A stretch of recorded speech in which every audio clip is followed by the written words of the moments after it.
Good morning, everyone. Yeah, everybody's in morning. Good morning, everybody. And I needed to make sure on that. Yeah, this is a something different. And first of all, so stoked that I'm going to be joined by Hannibal here today. It's been a long time since Hannibal and I have done a live. I feel like it's been like over a year, man. Yeah, it's been quite some time. But good morning, Steve. Good morning to everybody here. Yeah. Yeah, it's been a while. I know I've kind of pivoted to other types of content, but I am still a gig worker, still doing that 1099 thing. So Yeah, I I know. always try to keep in touch with you and other gig workers Yeah, because for and sure. even content Oh, creation is a gig. just because we haven't done a live, I mean, Hannibal and I communicate, we text, we share stories because he is doing some. If you guys are not familiar, I think most of you are, but if anybody's come into the space since he was making gig content, um, he is now doing what I think is actually better content because there's lots of gig content around. So Yeah. I don't know. I'm digging. I don't know what you're gonna do once Tiffany Henyard ends up either in prison for life or on the run. But I'm sure you'll Yeah, figure it at the mo- the content definitely morphed into, I guess, political corruption and news, that kind of thing, commentary of what's going on. It's interesting because the reason why it morphed in that direction was because of the gig content. It out. was based on a story that had nothing to do with Tiffany Henry, but it was something about a scammer who had the ability to broadcast their scams on a local radio station here in New York City about flipping houses. I don't know if you remember maybe a year or two ago where we were flush with money and people were just spending money crazy, and then all these gurus coming out saying, "Oh, you can make so much money with real estate." But it turned out that was a big scam, and that video did pretty well, and that kind of just kept snowballing. So it kind of started from gig work, trying to find other ways to make money. I knew from maybe at least 2 years ago that my dream of door dashing until I retire was not going to be possible. Like it just wasn't. The market was I knew dried the up. day or probably the week I met you that DoorDash was dude, I'm not even kidding. I mean, Yeah, you were doing other things anyway. You were doing, Rover, and you were yeah, doing, like, apps that made more sense to me in the long run, exactly. I mean, because it's like a dumpling kinda thing. Those are true businesses, and if you don't run your business, you won't have any clients. If you don't have any clients, you're not gonna make it. Absolutely. And So it's definitely any kind of business or gig work, whether it's the ride share. I've seen Mike Drop BBQ where if you're able to secure a client base that will come to you, at least they don't have to come every time to you, right? If they need it, but if they know, so and so can do this for me. If you have enough of those people, you have a business. yeah. When you don't, you do not have a business. If you don't have the client base that knows you personally and knows that you can work and can refer other people to your business, you don't really have a business. You press a button in the app and the app will tell you what's going on. When the app is shut down or there's an issue with the app, then you don't have clients. So that's how I look at it. Yeah, no, it is, and look at all the people who were in the gig economy from pandemic, like when we met, Yeah, to, just about a year ago or maybe 2 years ago, who were able to get by on one app. You know what I yeah, mean? They could just exactly. work one app and be like, "Dude, I'm killing it." Now they're all multi-apping, and to me, honestly, not only do we think that's better, the pay might be down, it might be a little more stressful. That's across the board, though. That's W-2s, that's everything, guys. So don't feel so bad if your pay is down. Everybody's making less money. Um, in all spaces. But I feel like everybody came to that realization, like, oh my God, I got a multi-app. Well, you should be multi-apping because you're an independent. I still believe most people just don't fully grasp that Right. you're a business, whether you like it or not. You're a business. You're going to report your taxes as a business. You're going to be, yeah, you get flexibility, and that flexibility means you better be working some. You can't just sit at home and go, well, I got flexibility. Yeah. I like mean, like too Hannibal much uses that flexibility flexibility to. is broke. You Yeah, have no money you coming you in. use that flexibility to, I remember when I first met you, you were the main priority was getting your son to school. Yeah. You were able to do that because of flexibility. I have a kid too, he's now graduated, so he's more like a mini man, but um, it's we all have our reasons for the flexibility, but if you're not working in between all of those points and filling a 40 plus hour week, you're not. I mean, I just read an article today that we've always talked about these stats that say that 50% of the gig economy works less than 3 hours a week. That's not a lot. I mean, It's not that time. remember when we used to have the stat of like 80% was less than 17, and then it was 60% was, or 65% was less than 7. Well, now it's 50% is less than 3. Yeah. That's not even, But to me, that's not even side money. That's like a tank of gas. yeah, you're not really putting in the effort to build it. Maybe you don't want to. I mean, that's how I Yeah. get it. You don't need to build this, but if you're trying to get a livable income, there's effort that needs to be put in beyond just turning on that one app. Like you're saying, multiple. You need to have so many different apps, and I think for most people, for a fair amount of people, that's an overwhelming, stressful thing compared to a job where you need all of these apps to work. And I think that I mean, the people you talk to, true blue like gig workers, they're gonna figure it out. But there's many of them like, I don't want to deal with this. I don't want to turn on 3, 4 apps and hope something comes up. So I can see it from both sides. Yeah, whenever I see it's funny, whenever I see the DoorDash ad or any of them come up, I laugh now, like when I see it come up on a commercial for YouTube or whatnot, because I'm Oh yeah, like, yeah, yeah. it's like, hey man, earn money. And I'm thinking, well, tell them they're gonna have to download 30 apps and work all of them. Like, Yeah. don't just, I mean, sell it as a package. Here's the 10 apps you need. Like, I don't know. Someone mentioned this. And I forgot who. I wish I remember where I heard this from. Because I don't see a lot of ads on YouTube because I pay for a premium. I don't even see that many ads on Facebook anymore. But I don't really type in those words, so I guess it doesn't recommend them right. to me. Have the advertisements for working for Uber and DoorDash, do they still say be your own boss? Do they still use that language, or they stopped using that language? 'Cause I I remember mean, when a few years ago they kind of said the be your own boss. You could run, not necessarily saying a business, but like you can full freedom to kind of do. Like I wonder if I've heard they changed their, I guess, marketing tactic towards it drivers. did, because I mean, first of all, in 2015, when it was Uber and Lyft rideshare, I remember this for me being like, become an Uber partner. Mhm. Well, okay, you're not giving me shares of the company. I'm not a partner. Like, like, again, you're just handing me offers and saying, "Do you want this?" That's just independent contractorship. I'm not your partner. Yeah, I might be like, I might be in a loose partnership with you, but I'm not your partner. You're not giving me part of the Uber company. And I think that was part of the sale. Like, you're going to be part of Uber. yeah, Like, well, okay, I don't really want to be part of Uber. I just want to use Uber and make money. And like what you were saying about with Jeff, Mike Drop Barbecue. I mean, Jeff, I love Jeff. He speaks the truth. He just puts it out there. And nowadays he's going really to the wall. He's just like, get every client to approach everybody, even the ones that don't like you. He's he's at it, and he's like, listen, I do 5. I saw him on a live the other day that said he does 5 or 10%. I can't remember, of his work is on the platforms gaining new customers a week. The rest of his 90% is private clients. yeah.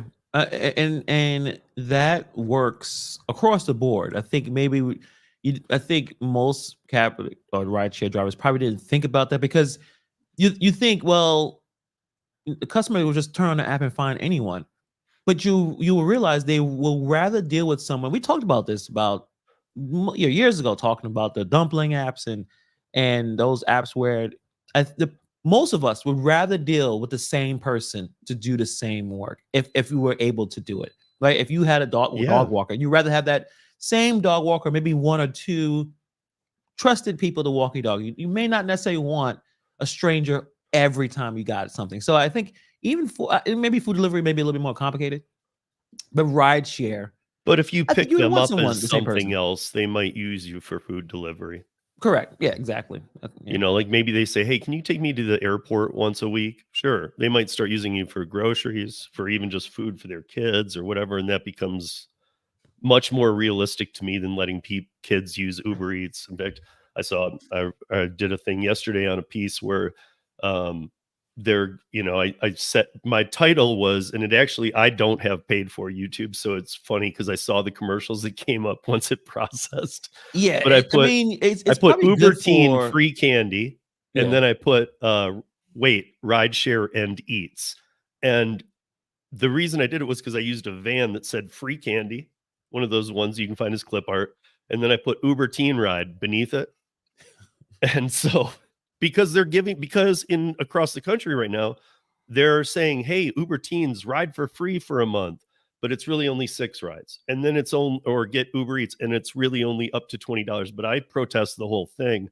I mean, they're running ads while Uber is involved in on a major level, openly too. This is they are involved. Their lawyers are all involved. They've even admitted to the problem.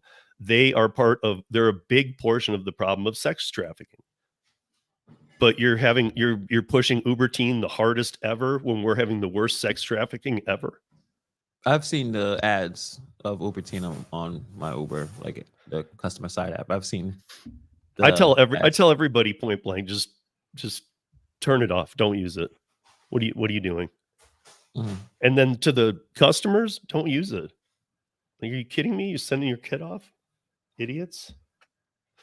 And It's I gonna be guess a that hard would sell. It's gonna be a hard sell because the convenience of it all is what a lot of us customers on the side want, right?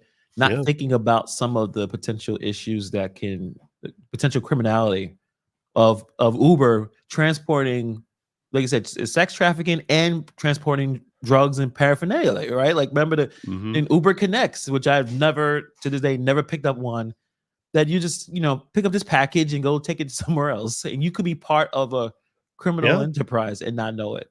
I mean, look at our friend John Dash. He did a Uber Connect and then took it. And I remember actually kind of ragging on him for this. Like, dude, that was too far because he took it to the post office. That's a Oh federal yeah, kind of. Yeah, offense.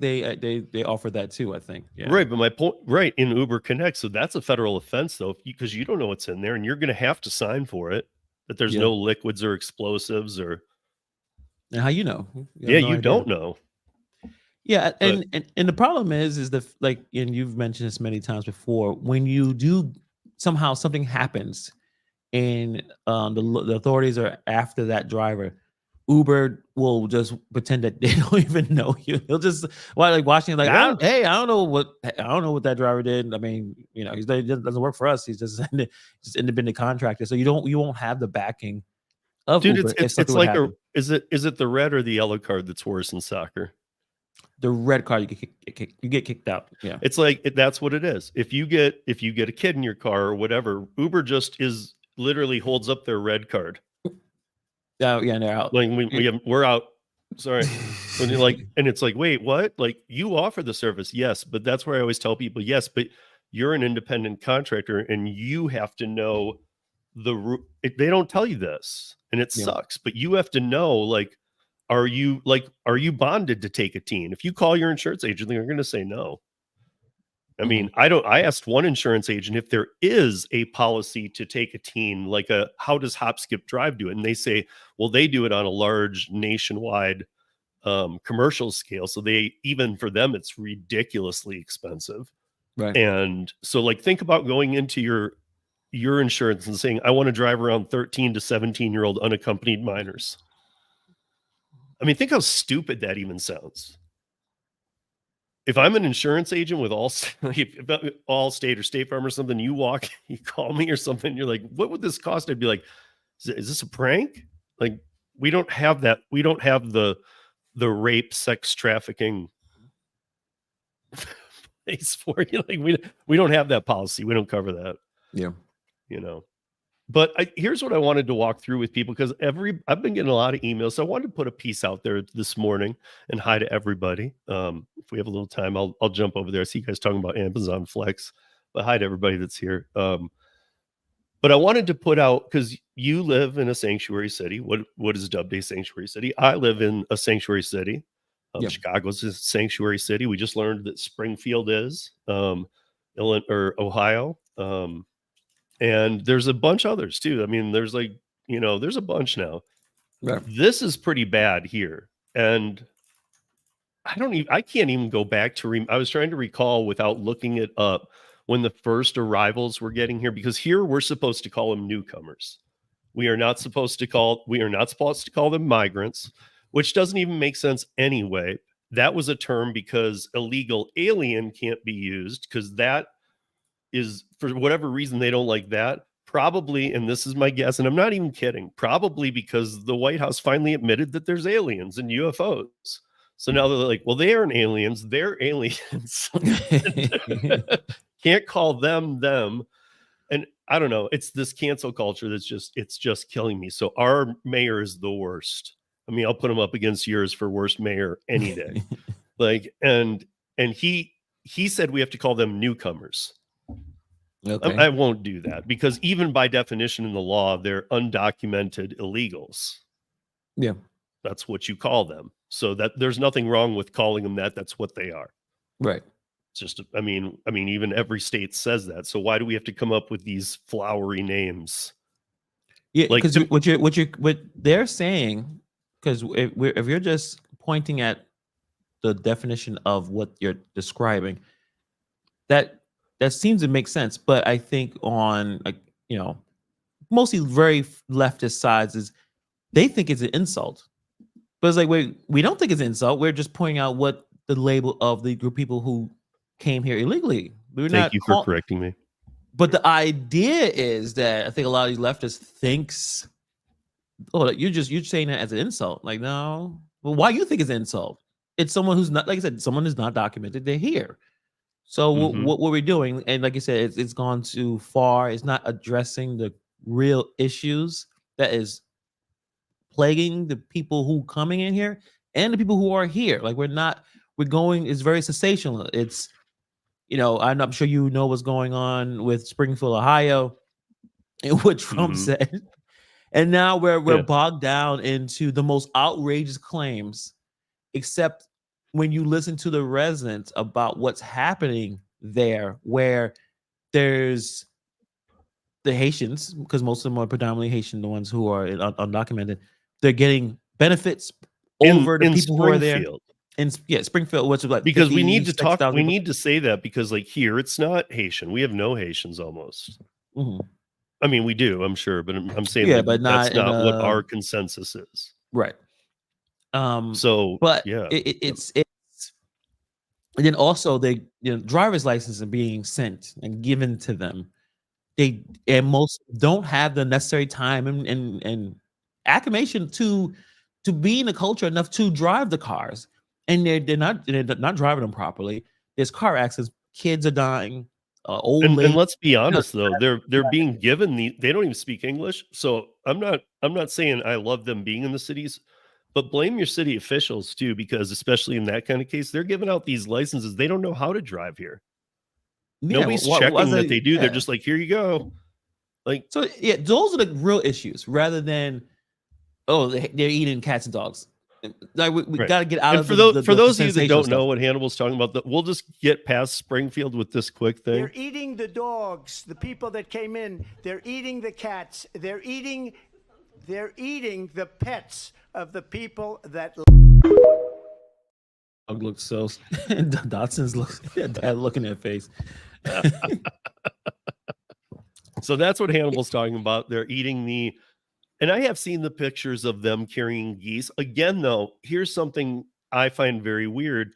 Haitians do grab things out of the street and would carry. So here's where I say that it's not fake media there. I don't live there. We're about to talk about Denver, where I can speak, in New York, and Chicago's just as bad as us. I just can't speak for it. It's such a populated city that they've moved them to certain areas. But what I can say about that is there was things out saying, they're eating the geese. I've seen pictures of them carrying the geese by the neck. Yes, they are eating the geese. That's a fact. I don't think they're eating people's cats and dogs. I just don't. I think if that were to happen, we would have heard about it.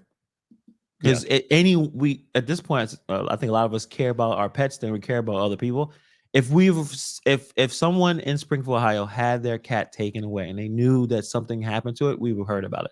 Now, like I said, the geese, ducks, I can see that being possible. That you just came here, you may be hungry, you don't understand what's going on in the culture.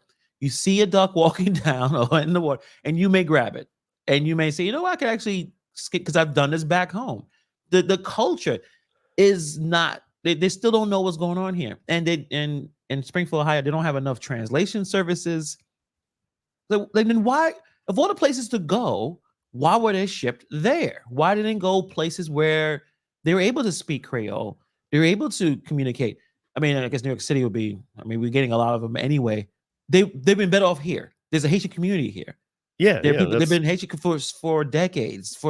Like they could have been here, able to communicate.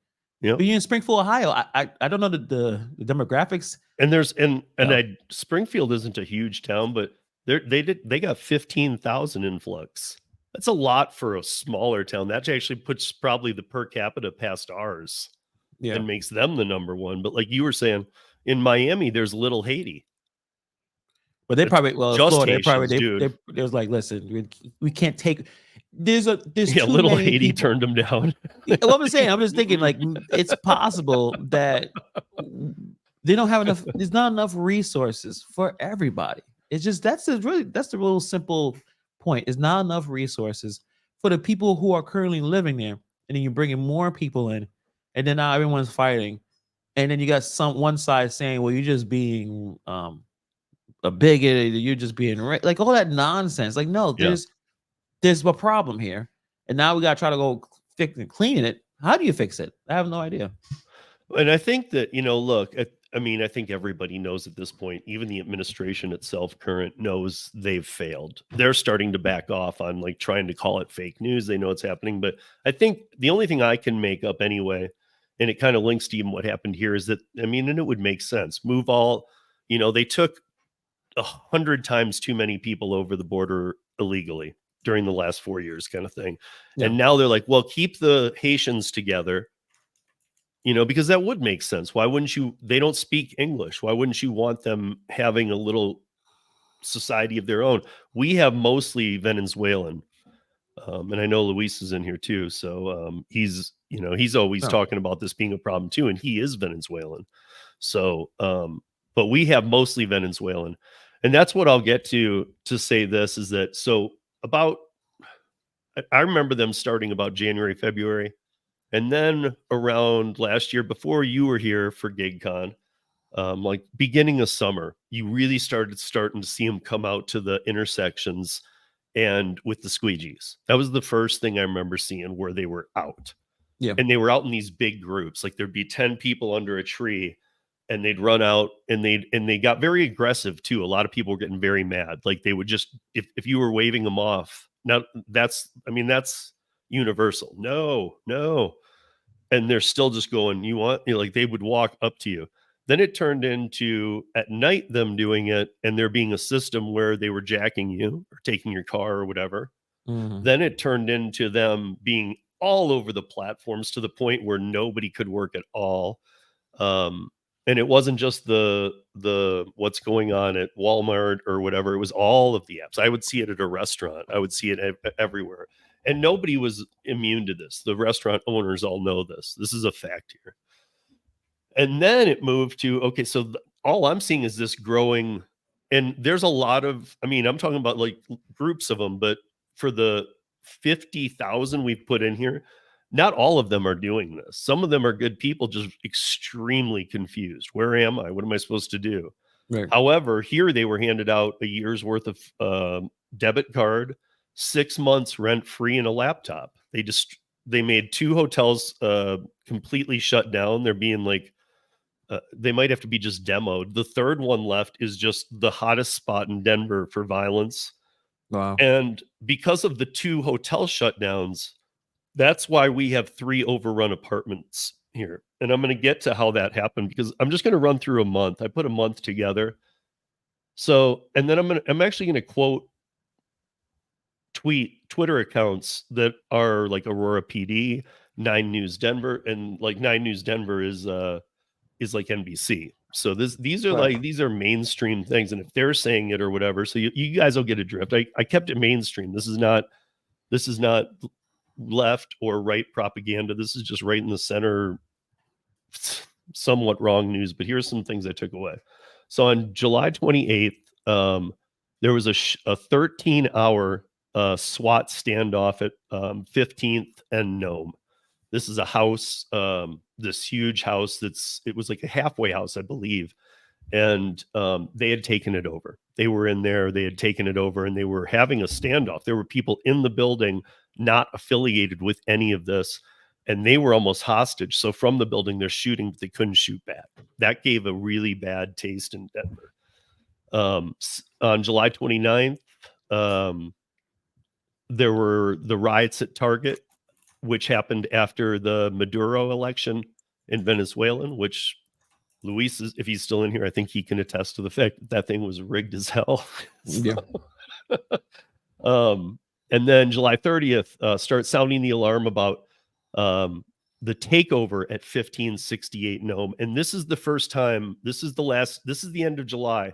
This is the first time where you could drive by a location in Denver and see a guy with a AK slung over his shoulder in the yard. I mean, Hannibal's been to Denver. I live about 5 miles from this. I live about 3 miles from one of the complexes that has been taken over now. But I live about 5 miles from where this was happening. If you went by, they would always have one out in the yard with an AK slung over his shoulder. This isn't a neighborhood. And then also on the 30th, get out of here. This thing. Okay. The Aurora PD on Twitter says misinformation is spreading. Now, on August 5th, 9 News Denver says far-right anonymous accounts are claiming that 1568 has been taken over by gangs, but it's really the city closing them due to years of code violations. Now, this is 7 days after a 13-hour standoff with the SWAT, where about 4 of those hours shots were fired the entire time. Yeah. So really, it's just closing due to code violation. What codes? That there's a 13-hour shooting there. That's a big code. Yeah, that's a good code to have, but you should end it quicker. Yeah. But then on August 13th, Nome residents all had to move out. They said it was because of code violation. They went in, and that was the only way they could play it. And by the way, we have ICE and Border Patrol both here. And the Border Patrol agents wear Border Patrol uniforms, not ICE, not anything else. And I got to tell you, people go up to get selfies with them strictly on the fact that we're 850 miles to the closest border. So how the hell are we a border? Why do we have Border Patrol? Shouldn't have Border Patrol. Yeah. But so then on August 18th and 19th, and this is the one that's 3 miles from me, for about 6 p.m. till about 8 a.m. the next morning, there was a shootout at Dallas and 12th, where there's these 6 project buildings. It's like Section 8 housing, but it's all been turned into Venezuelans. And this is a big one. And this one still hasn't been recovered. Like, because of all the mismatch with ICE can't work with Denver PD, Denver won't work with Aurora. Like, they're not working together. And because of that, it's just kind of sitting there under their control. Again, I can go buy it today, and I'll get to something that just happened recently that's kind of another strange thing. But on 8/19 as well, the APD teams up with feds for the TDA task force, which is the Tren de Aragua. And if you guys haven't heard of them, they're pretty horrific Venezuelan gang. A lot of them, if Luis is in here, he might correct me, but if I'm correct, that is the Venezuelan gang that was born in prison. So however you got to prison, like, that was the that's the worst gang. That's the one that you got in prison. Yeah. And now they're using Denver as the taggings that are on the buildings. They're finding that those are codes for sex trafficking. our tag experts. So they're now saying that not only are we the number one per capita, they're saying we're the headquarters of sex trafficking for the United States, which makes sense. We have two interstates leaving here, east-west that goes across country and north-south. Wow. And so people bring them here, then it's just disgusting to even think about. But then on 8/20, Denver Gazette, this is Twitter's feed from Denver Gazette, said the city is also notified code violations at Dallas and 12th. This is the next day after a 14-hour shootout. Like there's some code violations there. Oh, okay. You know, like we're at this point realize, guys, that right or left doesn't matter. Everybody's understanding this is real. It's happening. I mean, Yeah, it can't be ignored.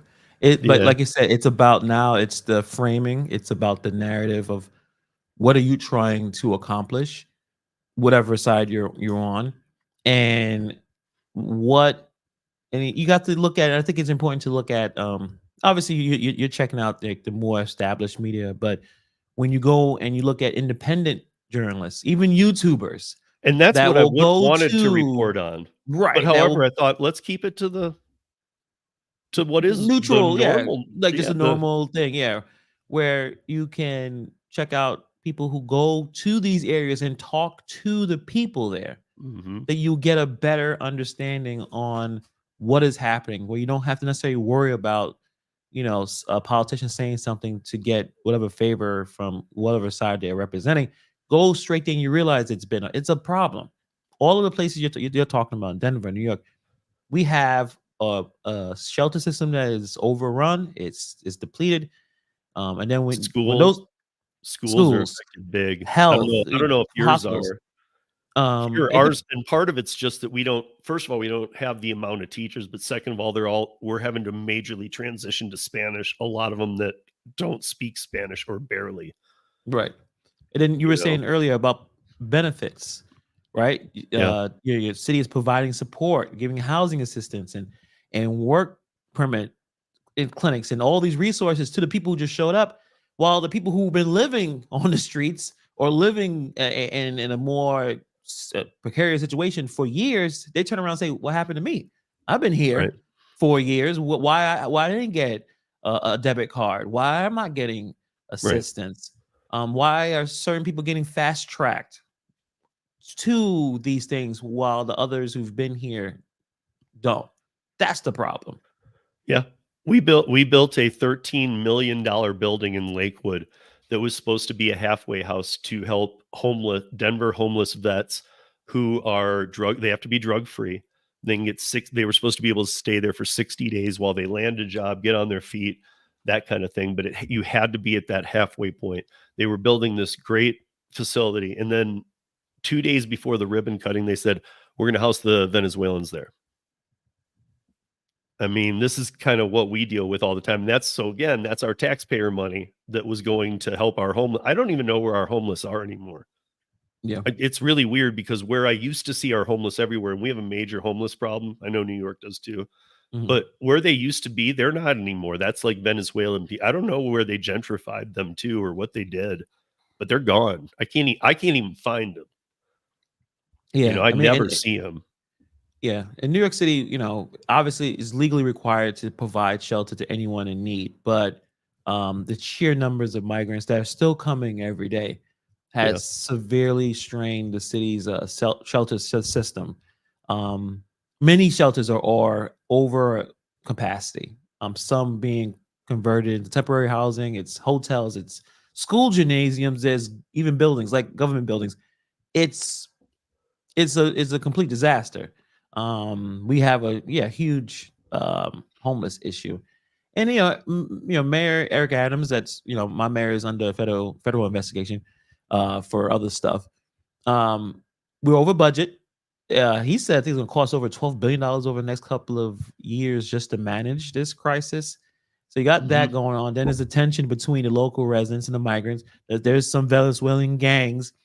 Oh yeah, there are. I've seen the ones you guys have. They're not scared of police. So when you no. and you talk about the criminals, not Yeah, yeah. obviously. Let's be clear on that part, Yeah, because there's the but Luises out there who, yeah, of are course. just people. Even some of the illegal ones that came here don't want any problems. But there are groups that were doing the random robberies. They're on scooters. They'll go in, do cell phone snatching, purse snatching, and even when cops kind of approach them, they are not afraid of them. So they've been Right. going back and forth as well. Now apparently crime is down in certain aspects of New York City, but it's still up in some other stuff, like crazy stuff, like obviously sexual assault is high, it's higher than before. There's certain things that are actually higher in terms of the crime, but it's just a strain. It's a strain on law enforcement. It's a strain on mental health. It's a strain on just the gang violence fears. And Mayor Adams kind of fell into this, I don't know if it was naive or just following progressive policies. Back in 2022, I don't think we had this issue until other places like Texas and Florida, like, you guys not taking it seriously? All right, we're going to start busing people to New York City. We're gonna have buses every single day. Since you guys think this is not that big a deal.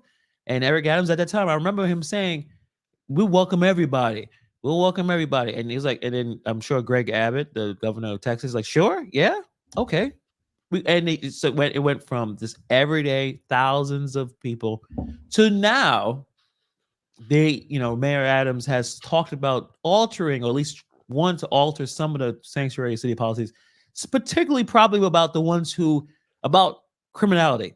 How you can Mhm. commit a crime and still be here? You like, it's common How sense can of, how can you right? commit a crime? They look into you and they find out. I don't even know how they have this ability, but they find out where you came from. You have 50 crimes, and then they still let you go. And it's still like, yeah, like who is making these decisions? It's like simple stuff that I think most of us can agree. If you show up somewhere and you commit a crime, you should not be able to be there anymore. You know, right? Like that's something I think all of us can agree with. The other stuff, I'm sure they got to work that out. But now they realize it's a problem. Where I think many people would have told you it would be a problem before it happened. Hey, you can't just put a bunch of new people in a community that's New York City is one of the most expensive places in the world to live. Why would you bring more people? Like it's very common sense stuff that it shows like, okay, is there a bigger uh plan here at play? What's going on here?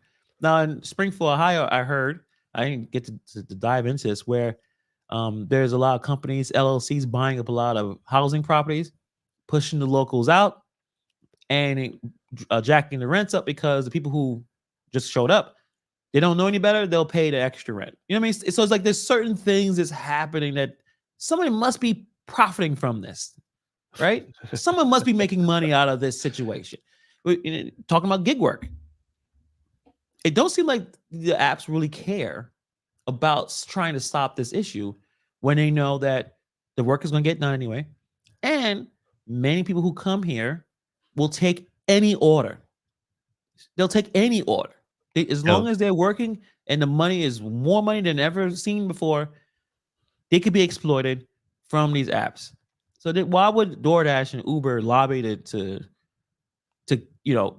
have a stronger stance on immigration here? They wouldn't do that. They Right. know a lot of them are taking the worst offers possible because they need the money. Right. So So didn't maybe the pandemic, because I think we all can agree on this. After the pandemic, nobody wanted minimum wage jobs. And in fact, if we all remember, like, I mean, McDonald's went from like 12 to 14 to 16 to $20 an hour hiring in. Like, there's a reason for that. They couldn't get people to come in. yeah, So I think part of this was like, hey, bring in the elite, because the illegals are now, jobs are tougher to come by. And again, and it's nobody was taking that work, so they just filled it with this crazy dream, and in turn put a lot of us in danger. Because I'm trying to see, like, of these, so like on I wanted to just so on August 26th, there's 8 people who are at the top of Tren de Aragua, in Venezuela. None of them come to the United States because they have so many crimes against. These are like the true, oh my God, these are like the worst of the worst. I hate his name or what he's known as because I hate saying it because it just sounds stupid. But we got a Venezuelan top 8-tier person who was here in Denver, which kind of shows how far along they've come. One of their people from Venezuela is here now saying, oh, we've got like kind of control of the city a bit. But we arrested Cookie Monster is his name. I know I wouldn't laugh in his face about it because this guy's killed over 250 people. Yeah. It's no joke. So he's here. So there's still, so some of the news is like, yeah, it's not what you, it's all these are code violations. Really? Then why is one of the number one leaders of the worst Venezuelan gang here in Denver? Why did he risk that? Why is he able to shelter at one of these places? And then on 8/28, the Aurora police finally say they are aware of the presence of TDA and that they didn't say take over, but they said that they have noticed mass populations of them at 3 locations. We now know the 3 locations. It's 3 different communities that they've kind of taken over. But then minutes later, there's a handle here, this is on Twitter, VINCINTE posts the armed gunman at the video of 12th and Dallas that all of you have seen. The video that they played on every news about the top of the staircase where there's like 8 of them and they're trying to get in there. And so, and then Mayor Kaufman from Aurora admits the buildings have fallen to the gangs on national TV. That's when we started getting national coverage. Didn't you say from the police department saying there is no evidence of a gang takeover? Yeah, that's about a week and a half back. Not at all. It's just code violations. Then the same police department now is saying, no, they're completely here. In fact, it's a huge problem. And the same day that Mayor Kaufman said that, he went on 9 News, which is very main. I wouldn't watch 9 News for my news. Let me put it that way. But it's very mainstream with a lot of people. So number one news here in Denver. But he goes on he gets Mike Johnston, the mayor of Denver, the worst mayor of all time, worst maybe human of all time. And I'll get to why in a second. He goes on 9 News with Mike Johnston in 2 hours after making the statement that buildings have fallen to TDA. And so, and it was all for damage control. So it's kind of like, okay, there are gangs, but the citizens are blowing it out of proportion. That's what the takeaway from this was. But both of them have been saying there's not gangs. And then earlier that day, Kaufman said there's gangs and our buildings have fallen. Now they're like, okay, there's gangs, but it's getting blown up. No, it's not getting blown out of proportion. Yeah, and the word fallen means taken over. Something has 100%. Like what's that movie it was about the president getting kidnapped? I forgot. Something has fallen. Olympus has fallen. Something like that. When they had a bunch of those variations, where basically if something that term means complete breakdown, complete takeover, coup, whatever you want to call it, right? Or dead. It also means dead, but dead, obviously. But just that these are just the references. We don't have control. They don't have control over that situation, over that property. When you say, well, they've been fallen, meaning we don't have control, right? Yeah. So here's another lawmaker of ours, a big one, Councilwoman Chantel on 8/29, an hour after that dual newscast. She goes on 9 News and says, what gangs? That's a quote. Wow. And the next morning, the governor of Colorado, governor of Colorado, that's Jared Polis, says the gangs are just in Aurora. And Councilwoman Danielle said that to say that they're not just in Aurora's imagination. First of all, you got to realize here's Aurora, here's Denver. Mayor Mike for Denver used to say when he was bringing in the undocumenteds, he was saying that, Lakewood, which is the mountains all the way to Aurora, is Denver. He was calling it all Denver, the whole area, all the boroughs. And now they're saying it's just Aurora, not Denver. And now he's talking about a 3 by 3 mile plot of land where the city center is and stuff. Like, not even where I live. I live between Aurora and Denver, but I live 3 miles from one of the locations. So it's not just in Aurora. And he's right, it's not in Denver. But he used to talk about Denver as a whole. So now they're like playing that game. They're like, well, if you talk about it, it's actually not. No, come on, dude. So then on 8:30, though, the city of Aurora continues to deny that TDA is an issue. They go back to that, that they've got it under control, that there are gangs here, but the media is making it hysteria. Don't get it out of proportion. On 8:30, later the same day, Aurora PD admits that the Cookie Monster was a TDA leader and was involved in the July 28th 4:30 a.m. shooting, and actually led that movement at 15th and Nome. So now it's not a problem. Don't worry. If you guys hear machine guns going off for 8 hours, don't worry about it. Just treat it like construction. Go to sleep. It should be over by the time you need to go to work. Don't worry about it all. So that's where we are. I got to put this real quick into perspective, and that's all I really had on the timeline. But because now in September, it's just getting weirder and weirder, and it's not being taken care of. So it's getting mad. But what I wanted to sum up Mike Johnston with was Mike Johnston is putting one issue on this November ballot. And I told my son, I'm going to, because we've gone way too far one way, and I'm trying to stay in the middle here. But I even told my son that how this proposal comes across, his only proposal, if it's 51% or more, I have to question living here, because Mike Johnston, and this isn't even about illegals. Mike Johnston we are one of the 3 states so stupid that he wants to pass this. His only thing he's putting on there is the LGBTQ plus 13. Have you heard of this bill? It's in 3 states. No. What's about? He wants to. So what this bill is going to do in the 3 states, if it gets passed, it will allow 13-year-olds to 17-year-olds to, without the consent of parents, go in and have transsexual change their sex transformations. And in fact, he wants to have a group formed that will be paid to protect these people from their parents should their parents choose to get involved.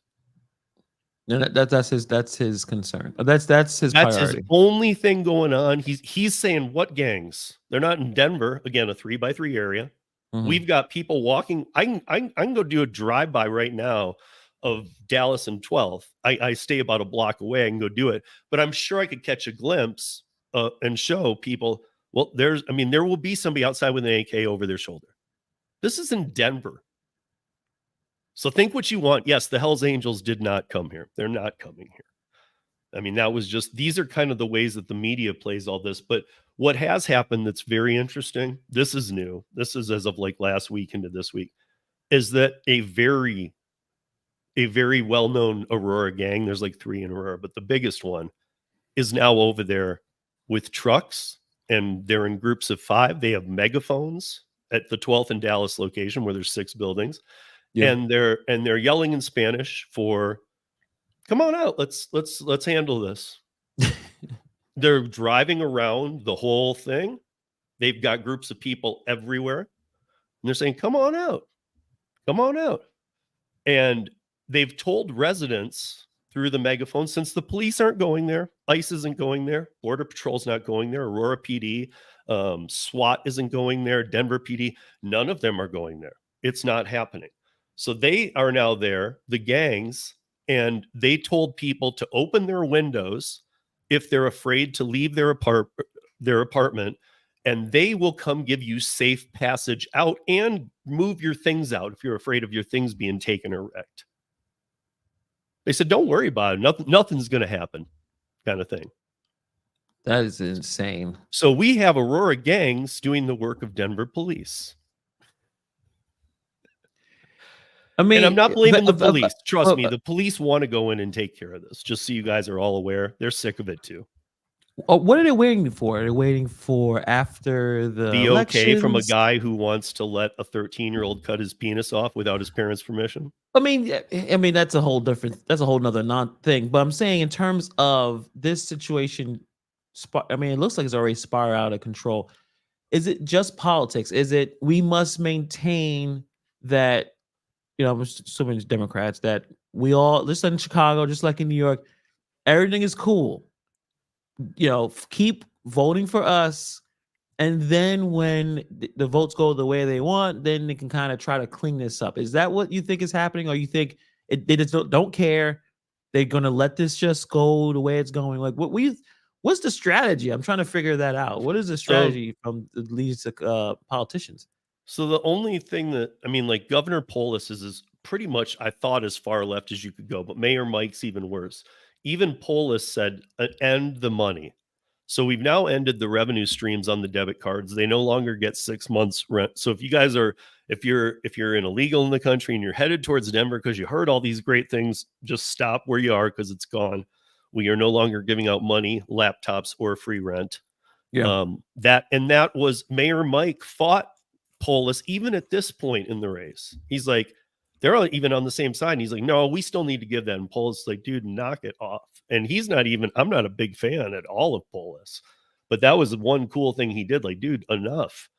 And in fact, we need to start cleaning it up like you're talking about. And to be honest, I started questioning, okay, so if this has become the sex trafficking headquarters, maybe there's trend to Argwa coming in from New York City, and bringing sex traffic people to here that need to go south, and then they're staying here.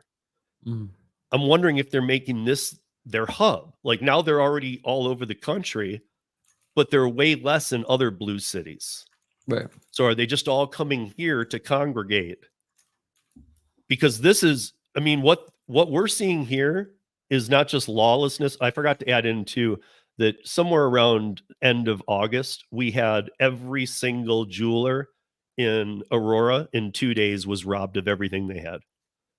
Wow.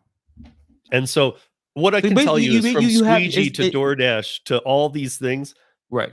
They're getting away with everything they're doing.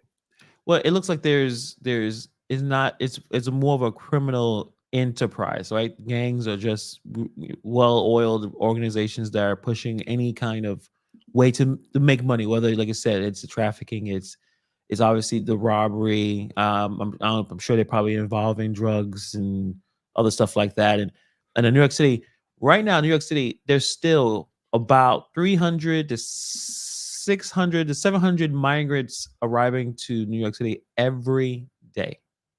Yeah, every day, hundreds of people are showing. But what is it normally? I mean, and by that I mean pre-pandemic, because you guys always. Well, I mean, I would have to look that up, but since 2022, New York City has taken over 100,000 people, probably a little bit more over that, probably 120 something ish. And still tens of thousands of migrants are in the care. They're housed in the emergency shelters. They're at the relief centers. And the city has opened up at least 200 shelters to accommodate, and it's still not enough because more people are showing up every day, and rent is extremely expensive. It's a more expensive place to live, but not if you're getting things for free. Like you guys have that one hotel. I am not, I can't but even yeah, think of there's the Roosevelt, right? Right. There's services for certain people, and the people who are out on the street for decades, they're still on the street. Like those resources are not being there. And I see even from you say in Colorado where you are, in New York and Chicago, everyone keeps saying we need federal assistance. We need more federal assistance. We need like where? Where's the money going or coming to? No, this is it. We're screwed for the most part. Yeah. No. I mean, look at here's Luis from Houston, who's Venezuelan, and he's saying, no, the apps support the illegal activity. I talk to Luis weekly. Him and I talk all the time. We've done some collabs lately even, and we've talked about this stuff. And that's why, like, not just because he's Venezuelan, but because he understands. He's seeing it in Houston too. He's involved with some of the groups and has actually, he's made, he's actually done some, what I consider maybe taking, thank you, Luis, for doing it, but maybe taking it too far. Like he wanted to go see the operation from the cartel side. Be careful. I mean, Yeah. it's a lot. I'm assuming that these are big money operations, and that's the one group I know they're doing well is the app companies by turning a blind eye. First of all, they're not organizations to stop crime. They can just do the independent contractor, and like I said, pretend it's not, they can't see it, they don't notice it. Luis was talking about this situation before anyone I've heard it, but the first time I've heard about an idea of a cartel controlling Amazon Spark orders was from Luis when he talked about it. And even when he told me, when he was telling us, it was still hard to understand, like, how they're able to do this. But now you see it from not just the Walmart Spark, but the ride share at the airports, how they're able to just have so many phones. You have the queues all over the place, and as you're a regular gig worker, you are not able to get access to certain orders because it's a criminal organization where you're able to buy accounts. Like it's wild stuff. And of course, Uber and DoorDash and Lyft and all these places know, but they don't. It's like, it's not. Are the people getting picked up and dropped off, or the items being delivered? In New York City, when I order, there's many times where I'll look at the phone, it'll say Christine is going to deliver your food.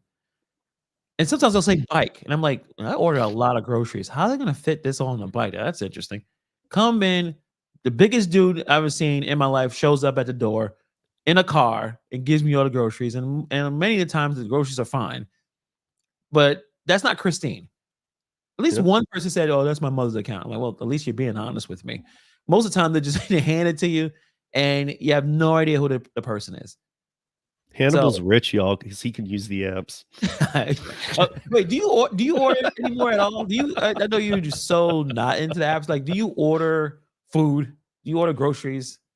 Not groceries. But once in a while, like, I never use DoorDash, but I have used Uber Eats. I just always try and whittle it down, find a code, and try and find whatever comes up first is, there's 2 for 1 and even then you're paying what you'd pay for the whole thing anyway. That's a very clever tactic, the 2 for 1 deal. I mean, I still fall for it sometimes, but Uber Eats, I don't do DoorDash.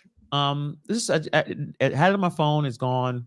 Uber Eats is what I usually would order, and Uber Eats is full of people, not who they say they are, delivering your food and your groceries. In New York City, and they're all fighting for that $17 an hour. That's it. Remember about the ceiling. That's the ceiling. And you still see and that's for active time too. Correct. Active time. You still see them hustling, driving, sometimes on their bikes, going the wrong direction of the flow of traffic, trying to, I don't know why they're rushing. You're only going to get the same amount of money, but the identity issue is a big problem, and these companies know it. And I'm it's unfortunate. Something really bad is going to have to happen on a national level from the clean this up, where a person is. But it is here. I mean, Hannibal, when in your lifetime, not where you live, anywhere that you can even remember, any media at all, because I mean, they're just trying to figure out how to even balance this story because even to me it's so unrealistic.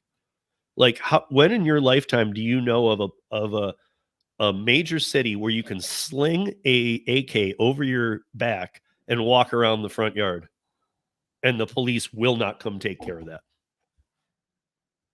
It don't sound like something that's in reality. It sounds like a movie. It sounds like a TV show or something. Something so ridiculous. I'm older than Hannibal and I've never seen it. Only, like I said, only in a TV show, movies, where a criminal organization could take over a building. I mean, shout out to New Jack City, but that was kind of like the that was the base of the movie, that they took over a projects complex for drugs. Be like, this is impossible now. You wouldn't think of everything, that all the resources that the cops have, and that's what the saddest part is, the politics, the political narrative of it, that you will allow certain people to be harmed because you don't want the other side to look good, or to admit this migrant thing is a serious problem, and the federal government kind of failed. They can't say that. Right. Notice, have they ever really, like, any at this point? I haven't seen any Democratic leader have a harsh criticism towards the government right now, because they got to get Kamala Harris in, and it doesn't matter, and that's the sad part about it. Yeah. You know, I mean, we don't even need to go down that hole, you guys. You can go just Google Kamala Harris and you'll see all of the, I mean, you can decide for yourself which ones are true, but there's conspiracy stuff everywhere, and some of it you can make logical sense of. Yeah, it totally happened, I guess. Some of it you might doubt or whatnot, but there's definitely some sketchiness going on. The whole process of all of that was sketchy, as I think of it. yeah. But no, I mean, like, but yeah, I agree with you. I mean, I think this is proof. And so it kind of goes to my point. Will we not be cleaned up here until after the election, regardless? And so here's Yeah. where I'll say it doesn't even matter. I mean, it does matter a lot which side you're on and where you're voting. But is it literally like, okay, because after like November 5th is the election, right? I always think the second, but I think it's November 5th this year. So Yeah, like the November first, 6th, is it going to be regardless who wins, Democrat or Republic? Is it going to be that day is when they're going to handle this? Because there was a good Yeah. point brought up by Gigwise in here about the National Guard and this and that. And yeah, why Yeah. aren't they here? We've had them during snowstorms. 2002, we had one of the biggest snowstorms Denver's ever seen. The entire city closed for a week. We saw a tank go down Broadway, and all it was doing was packing the snow. And so I put a post up on Twitter that said, just a thought, we could use this more for more than packing snow down. This is our National Guard. Like, they're here. Go point, even if you don't do anything, go point that tank at the places they've taken over. And put a little But plaque also, on it that says, get out. Is And it's this countdown. was also based on the voters, right? If the people voting are voting in the people who find this to be okay and normal, then that's where you live. And if you don't agree with that, you may want to go live somewhere else where your values or your principles, whatever that you agree with, it's probably a better move. But obviously moving is expensive, but that's where it is. If you realize that like this guy that wanted to concentrate on children having having transitions without the thought or even having the parents as a say so. If, like you said, if y'all all agree about this, if y'all think this is a good idea, then that's a hard thing to swallow. Like, it kind of community that you're living in. Yeah, if you guys think okay this is with a that. good idea, I'll Airbnb swap you. We'll do it for free. I'll come live where you live for a month. You come live here for a month. You tell me what you think of it. Yeah, because Denver's a great place, but I know how to get around it and how to manipulate. But especially you gig workers, come here and not know the city and try and do delivery now, because you might end up a block away from one of these places, right. where no other people I know are taking those orders. So, in your opinion, in terms of the gig work and some of the issues, I think it looks like that's what's happening. Like, this situation has pushed people out of gig work, or they're not doing as much as they can because there's a lot more people, and that's one of the easiest barriers of entry to start to earn some income. Like, what do you do? Like, just move past it, forget it, you can move on to something else. Well, for me, in my boat, I think that, like I said, I think how this vote goes down, because I don't even blink, Hannibal, that you and I are on the same page about this LGBTQ 13 bullshit. Like, no, just you're shouldn't not, even exist. That shouldn't even be you're adult. When you're an adult, you can make those decisions. 100%. That's it. Like, if you're a child, you can't make those decisions. But it's not even just the child part. It's, you're still growing, dude. We don't even know what it does, but we're seeing, it's like seeing the post polling results. We are starting to see some of those people that have transitioned at early ages, and they're having tons of problems. Their suicide rate is through the roof. It's like they turn 18 and they're like, what the hell did I do? And the thing is, too, even when you're 18, you don't know what the hell you're doing. Right. Even at That's how old my 18, you son don't is. know. I mean, the things of the ideas and the plans I had at 18, like, at least I would say for me, I was an idiot at 18, and Yeah. I'm an adult. So it's a little ridiculous. I don't believe that law is going to get passed. It looks like to me, maybe I'm not optimistic. There's certain we've gone too That's why I said I'm going to far. judge this city on that one ballot. I If think 51% plus vote for it, I'm leaving. I think we've gone too far in one direction. I think some of us are kind of sitting back and thinking like, this is a little ridiculous. Let's try to get back to some level of in the middle of like some of the policies. I think a lot of stuff that happened in the Hollywood, some of the programming that's been put out that has been rejected because like no one wants to watch this. Some of the things that we've done, we've jumped the shark.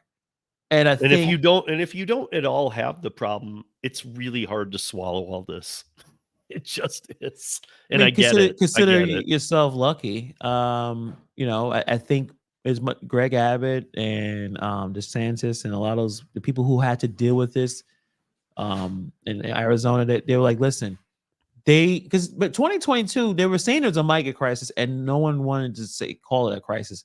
It was every day the press secretary saying it's not a crisis. It was no crisis. I don't know what they're talking about down there. And Greg Abbott was like, okay, it's not. Cool. We're gonna start bringing people. We're gonna start busting people over here. All right, we're going to Chicago. We're gonna go to New York. We're gonna go to these other places because you guys are making it seem like we're just making it up, and this is not a problem. Okay, now we all share as a country that it's a problem, right? Yeah. It just took 2 years and push. It's still in New York City still have hundreds of people coming in a day. Now you all know what people in Texas are dealing with. Yeah. So it's a shared experience now.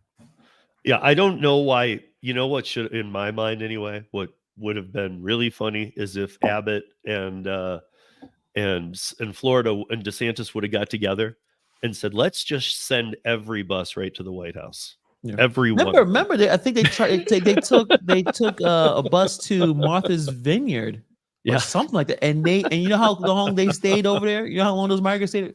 Maybe they pushed them back out so quickly. Because that's where the millionaires and billionaires hang out. That they can't. Hell, that's where there. Biden hangs out. Yeah, so like, Biden's like, I don't want them them here. Stick around. They gotta go back somewhere else. Which is funny because I thought it's about bringing everyone in, opening your doors. So there's a lot of hypocrisy. There's a lot of nonsense. A lot of political like this is just nonsense bullshit. To be honest, and the people, the residents are suffering. That's what it's all about. I mean, to sum up for me anyway, as we wind this down, and I do want to say that Hannibal deals with much more violence on a daily basis than I do here in Denver pre all of this. So I'm not saying like he's immune to, only 30,000 were shot today. Like, I mean, you get a little desensitized a little bit, but yeah, and it goes without saying. Most of them are just not committing crimes; they're just suffering. Right. They're and either hanging out in front of Home Depot, at their own people's hands. Right. They are hanging out at Home Depot looking for work. They're at Lowe's looking for work. They're using the apps. They're out there trying to make a living. They're maybe hanging out in the park. They may be in the subway stations. They are trying to make it happen. Whatever it is, whatever job, whatever gig they can get, they'll take. And that's where it is for the most part, most of them. And then obviously the ones who are in gangs and trying to do, doing what they probably did back then. If you're at your home country, just trying to make it work and trying to survive and trying to help your family, you're doing it here. If you're back in your home country being a criminal, you just took the criminal stuff to your talents to another place. That's really the whole situation. And they're realizing, man, every person I rob has like 10 times what they do in my country. So it's like, I'm cleaning up, dude. Yeah, it's like you're doing it and just more so. So my whole thing is, regardless, I think it sucks that if on November 6th, 7th, this all gets cleaned up, because that's a long time away still. Yes. This needs to be done now. And I think it is political now. Definitely. When you were asking me how will it be handled, I think it won't be handled until after the election. I believe so. Because I think because it'll look bad on Democrats if they make a move, because it'll show, wait, this is real. Mm-hmm. You guys have all been like, I mean, and if you live here in Colorado, or if you dig into the news here in Colorado, you'll see that, it's very real. And even it's like I was saying, these were all quotes from even the governor. These were all Twitter sources. So I mean, I don't know. I don't know what to tell you guys. That if you don't believe it at this point, you got to believe it. You should know this going into vote. I do believe that. Even if it's for down ballot stuff, watch your judges, watch all kinds of stuff. And I want to thank Hannibal for joining me today. And I wanted to see, I left this one thing for last, Hannibal. I wanted to see if like in 2 minutes you could summarize the Tiffany Henyard. Well, like, because I know that you do a lot about it. So let's see. I mean, just to those who don't follow it, like, well, what has happened here? Just so you, because I watch, and just so you, if you guys don't watch Hannibal's channel, you should. But he's getting more than 500,000 views on some of these things, so people are really intensely watching this. Yeah, it's so bizarre. It's like a reality show. Tiffany Henyard is the mayor of Dalton, Illinois. It's a small village. It's only 20-something thousand people in there, but then she's also a supervisor of a township. It's called a Dorn Township. It basically helps people that are down and out in terms of giving them resources and giving them ability to kind of either training or jobs. Kind of like, I don't know if you call it I'm not saying welfare, but basically helping lower income people. And the issue is with her personality and her decision making and the way she seems like she's just very, very, she cares a lot about her image. If you watch Parks and Rec or if you watch Veep, basically that's how she's been handling things. She doesn't know what's going on a lot of times, but she's very manipulative, and she has spent a whole lot of the taxpayers' money. And then she is very combative. She doesn't want to answer certain questions. She's not very transparent. So every month every couple of weeks, she has these town hall meetings, and then they devolve into chaos and back and forth. And it's not just her.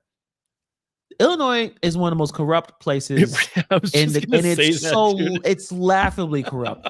It's not just her. I'm sorry, Chicago. I'm not. I love you as a city. I grew up in Michigan. The whole state, though, it's not just Chicago. The whole state is full of corrupt criminal politicians. Yeah. It's outrageous how corrupt some of these people are.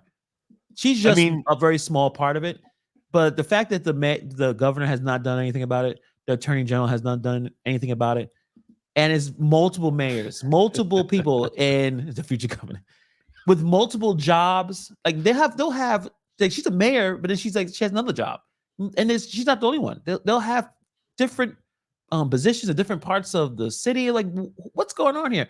So it's a very entertaining, sadly, but Illinois is a different animal altogether. I would not want to live in Illinois. I'll say that. I mean, I'll say the one thing. I try and watch whatever I can of Hannibal's here and there, and so like I watch it enough where I'm keeping up with it. But when I saw that they had put retired, believe fully retired from politics, Mayor Beetlejuice on the case, I was like, what the hell, dude? That's what you know when things like hit the like, hey, we're gonna fix this. Here she comes. It's like, what? She ain't gonna do nothing. Like, it is, and the way they are going back and forth with each other, even the residents, it's a toxic environment. So small town politics is something I would never want to jump into. I'll say that small town is worse.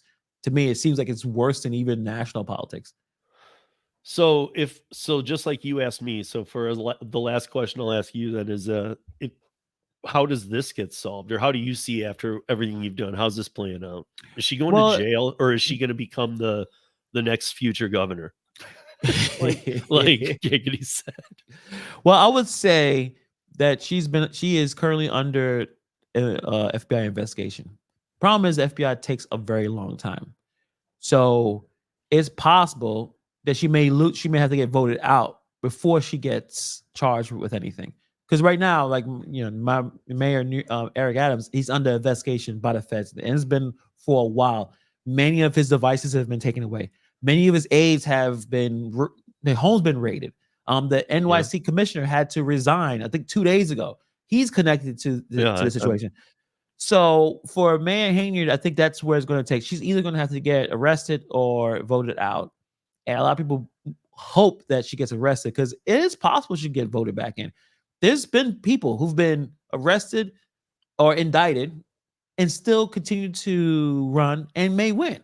So, we'll see. It's been a long time, but FBI moves really, really slow because FBI has like one of the highest, conviction rates. When they get you, they got you, and I guess they're still gathering information. So we'll see. I didn't know this either. I actually thought it was the opposite. I guess I didn't look heavily enough into that. I didn't know Dalton was low income. I guess it's the way Tiffany carries herself and her age. Well, and she's stuff, and they're doing all- pretty well. Yeah, she's making That's what I'm about saying. $300,000 a year for the mayor, but the township salary is where she's making a lot of money, and she's hired a lot of her own friends and family. But again, they all do it. It's just she's just the loudest and the most ridiculous persona that has brought so much attention. But did she start this level of corruption? No, she's just following the playbook. It's just she's just really, really incompetent, and seems like to have no self-awareness of how she's coming across. So that's why I think a lot of people find this story fascinating. Well, I want to thank you, Hannibal. It's Sunday morning. Thank you. We're not going to bite into anybody's football time. Yes, go Giants. That will not be. Go Giants. Giants. Go Lions. Go Giants. They're awful, but I got have the faith in something, buddy. Man, I got hope this year. Yeah, we had hope last year, dude. I mean, we're actually playing like a real team for the first time since Barry Sanders, and even then, it was just him carrying an entire team. If you get 2 good seasons back to back, that's good. Because usually, sometimes you have like one good season and then it kind of goes back to, but 2 good ones straight. That's some momentum. Yeah. So shout out to the Lions. They're long overdue. And our home opener last week, right. dude. We took down Stafford in our house. I mean, I love Stafford, dude. Yeah. I did. I loved Stafford, but we didn't get anywhere with Stafford. So, I mean, pass him on. Yeah, I'm glad that he's doing well elsewhere, but I'm glad he didn't win in our house. Right. That's what's up. That's what's up. But anyway, you guys have a great Sunday. I just wanted this piece to be out there. Hopefully this does nothing with the new YouTube algorithm where it says this can't be up. I don't even know what the rules are anymore, but hopefully it stays up. And because I think that, this is reality. This is what people are wanting everywhere and they don't get it anywhere. So with that said, everybody have a great Sunday. I hope your team wins unless you're playing the Giants or the Lions. And then I hope you lose. Nothing but good wishes. Thank you, Hannibal. Thank you, Steve. Appreciate it. Yeah, have a great weekend, everybody.